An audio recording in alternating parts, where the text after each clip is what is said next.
Hello and welcome to Medical Dialogues Journal Club, your daily dose of health and medical news. I am Dr. Priyanka Ahuja, and today I am going to talk about how Mediterranean-style diet during pregnancy was associated with a reduced risk of developing preeclampsia, according to new research published today in the Journal of American Heart Association. Previous studies have found that following a Mediterranean diet, which consists primarily of vegetables, fruits, legumes, nuts, olive oil, whole grains, and fish, reduces heart risk in adults. Preeclampsia, a condition during pregnancy characterized by severe high blood pressure and proteinuria, is a major cause of complications and death for the mother and her unborn child.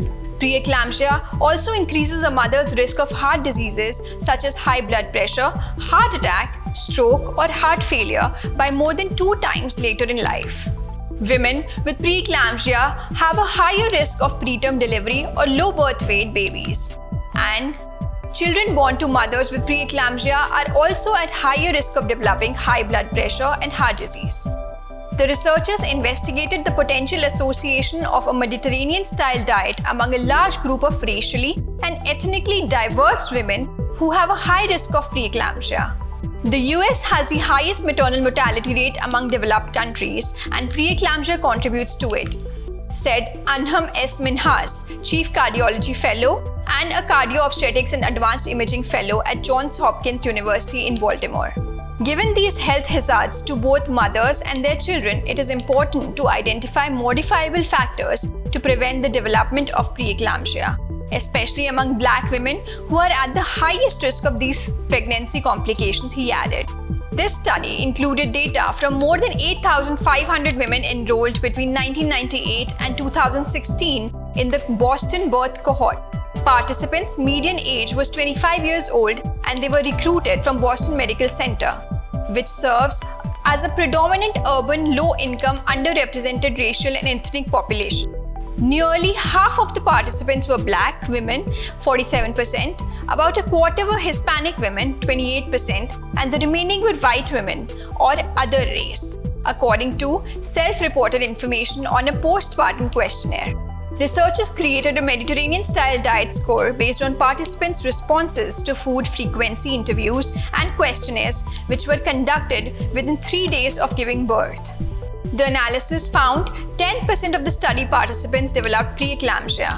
Women who had any form of diabetes before pregnancy and pre-pregnancy obesity were twice as likely to develop preeclampsia compared to women without these conditions. The risk of preeclampsia was more than 20% lower among the women who followed a Mediterranean-style diet during pregnancy. Black women who had the lowest Mediterranean-style diet scores had the highest risk, that is 28%, for preeclampsia compared to all other non-Black women who more closely adhered to the Mediterranean-style diet.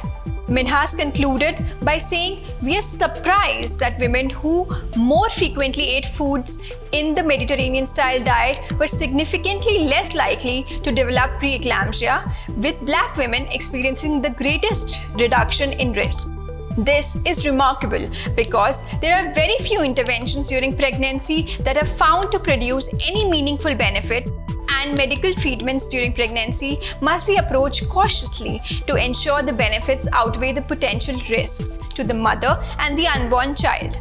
Minhas added, women should be encouraged to follow a healthy lifestyle, including a nutritious diet and regular exercise at all stages in life.